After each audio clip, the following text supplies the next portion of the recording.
ফরিদপুর শহরের খোদাবক্স রোড এলাকায় দ্রুতগামী ড্রাম ট্রাকের ধাক্কায় রিকশা চালক এবং এক আরোহী গুরুতর আহত হয়েছে। বেপরোয়া গতির মাটি বোঝাই ট্রাকটি রাত 10টার দিকে শহরের ভেতরেই সাইডে রাখা রিকশাটিকে চাপা দিলে ট্রাকের চাকায় পিষ্ট হয় শরীয়তুল্লাহ বাজারের মুদি দোকানদার মানব সাহা এবং রিকশা চালক আয়ুব আলী।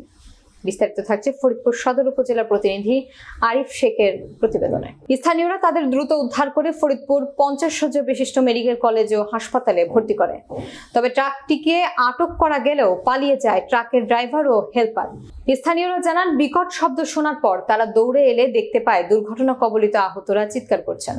এ সময় ফায়ার সার্ভিসে কল করে ও আহতদের উদ্ধার করতে ব্যস্ত থাকায় পালিয়ে যায় ট্রাকের ড্রাইভার ও হেলপার। আটককৃত ট্রাকটি পুলিশের জিম্মায় হস্তান্তরের প্রক্রিয়া চলছে, তবে মালিকের কোনো খোঁজ পাওয়া যায়নি। ফরিদপুর মেডিকেল কলেজ ও হাসপাতালের জরুরি বিভাগের চিকিৎসক জানান, আহতদের অবস্থা খুবই গুরুতর।